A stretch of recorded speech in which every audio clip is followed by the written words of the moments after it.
Imagine standing on a stage. The spotlight is blinding. You have one job, one line to deliver. You open your mouth and you freeze. Silence. The audience giggles, then whispers, then judges. In that moment, your heart doesn't just sink, it shatters. You failed. But what if I told you that this shattering is the most productive thing that could ever happen to you? What if the goal wasn't to avoid the stage fright, but to walk back onto that stage tomorrow and freeze just a little bit less? Most people are terrified of the word failure. They treat it like a terminal illness. But today, we're going to dissect a paradoxical survival guide from the darkest corners of Irish literature, a philosophy that suggests your only path to greatness is to fail, then fail again, and then fail better. Samuel Beckett was not an optimist. He lived through the horrors of World War II, worked for the French resistance, and spent his life writing about the absurdity of human existence. He is famous for the line, "Ever tried, ever failed, no matter. Try again, fail better." In the modern world, we've hijacked this quote. We put it on hustle culture posters next to pictures of Ferraris. But Beckett wasn't talking about winning a gold medal after a few tries. He was talking about the inherent brokenness of being human. To Beckett, failure isn't a detour on the road to success. Failure is the road. Think about the first time you tried to express a deep emotion to someone you loved. Did you find the perfect words? Probably not. You stumbled, you used cliches, you failed to capture the vastness of your heart. That is the human condition. We try to communicate, we try to build, we try to exist, and we fail. But in the act of failing better the second time, we find a sliver of truth that wasn't there before. Let's move from the abstract to the concrete. Let's talk about the godfather of failure, Thomas Edison. The story goes that he failed 1,000 times or 10,000 times, depending on the biographer, to create the light bulb. When a reporter asked him how it felt to fail so many times, Edison didn't get defensive. He said, "I have not failed. I've just found 10,000 ways that won't work." This is the bridge between Beckett's philosophy and modern science. In the world of Silicon Valley, this is called iterative design. Take Jeff Bezos and Amazon. In 2014, Amazon launched the Fire Phone. It was a disaster, a billion-dollar failure that was mocked by the entire tech industry.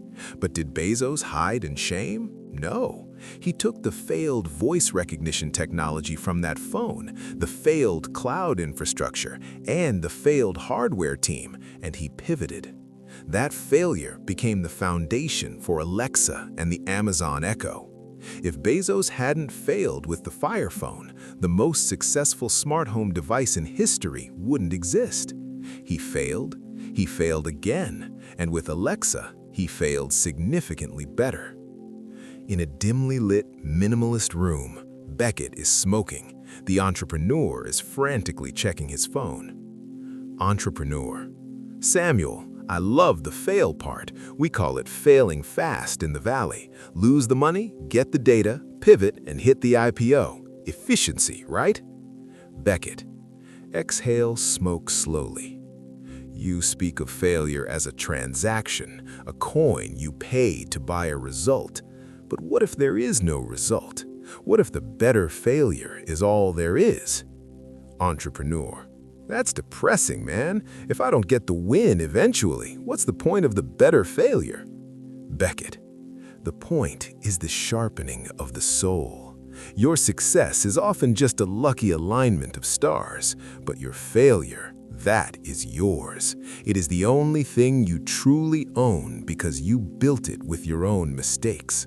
To fail better is to become more human, not more rich."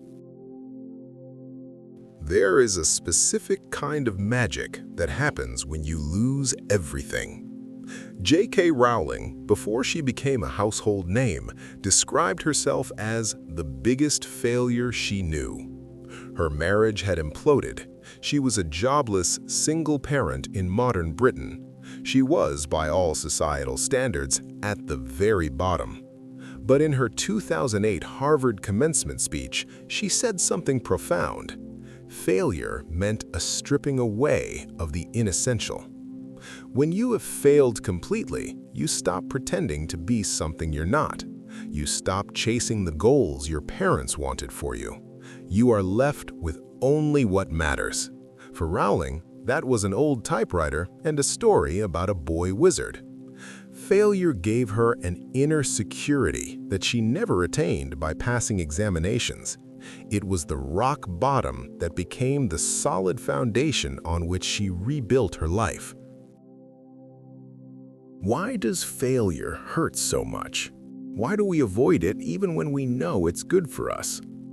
Biologically, our brains process social failure in the same regions where we process physical pain. To your brain, being rejected for a job or failing at a business venture feels like being stabbed in the stomach. But here is where the science gets interesting. There is a concept called synaptic pruning and neural plasticity. When we make a mistake, a failure, and we consciously correct it, our brain fires a signal that says, "Pay attention." Success doesn't teach the brain much. Success is just a confirmation of what you already knew. But failure? Failure is a neurochemical alarm clock. It forces your neurons to rewire, to create new pathways, to adapt. You are literally smarter after a failure than you were before it, provided you don't let the pain stop you from analyzing the data. We often think of failure in terms of money or career, but where Beckett's "fail better" is most needed is in our living rooms. Consider two people in a marriage. They're different upbringings, different traumas, different ways of cleaning a kitchen. Conflict is inevitable. In fact, a relationship without conflict is often a relationship in terminal silence. The first time they fight, they fail. They scream. They say hurtful things. They shut down. That is failure type A. The fail better approach isn't about never fighting again. It's about the second fight. Maybe this time they catch themselves before they scream. Maybe this time they say, "I'm hurting," instead of "you're a jerk." The conflict is still there, but the quality of the failure has improved. Over decades, these better failures weave a tapestry of understanding that no perfect relationship could ever match. Because intimacy isn't built on harmony, it's built on the successful repair of failed moments. I must offer a warning. Beckett said, "Fail better." He didn't say, "Fail fatally." In the world of high-stakes gambling or reckless business, there is a concept called the point of no return. If you bet your entire house on a single roll of the dice and lose, you can't fail better tomorrow because you're out of the game. The secret to applying this triadic philosophy is small-scale experimentation. In advertising, we call this A/B testing. You don't spend $1 million on one ad. You spend $100 on 10 different ads. 9 will fail. 1 will fail better than the others. You take the DNA of that one and you try again. You must protect your downside. Fail in ways that allow you to wake up the next morning with enough resources to try again. Failure should be a teacher, not an executioner. In Ernest Hemingway's The Old Man and the Sea, the protagonist, Santiago, goes 84 days without catching a fish. He is a failure in the eyes of his village. When he finally hooks a giant marlin, he battles it for days, only to have sharks devour the carcass before he can get it to shore. he returns with nothing but a skeleton, a total visible failure. But as Santiago says, a man can be destroyed but not defeated. By the end of the book, the other fishermen look at the size of that skeleton, and their respect for him is reborn. Santiago didn't bring home the meat, but he brought home proof of a better failure. He pushed the boundaries of what an old man could do. He failed at the highest possible level. And that is the question I have for you. Are you failing at something small and safe? Or are you failing at something so grand, so ambitious, that even your defeat is an inspiration?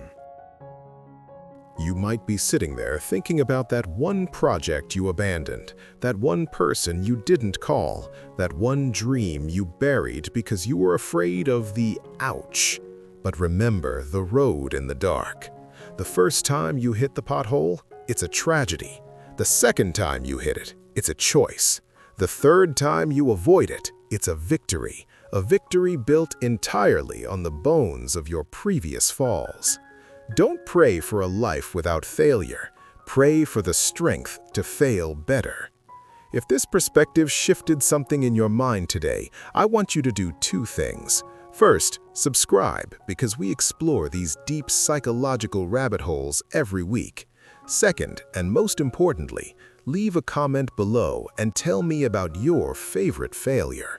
What is the one mistake that taught you more than any success ever could? I'll be down there reading and responding. Stop fearing the fall. Start perfecting the landing. I'll see you next week.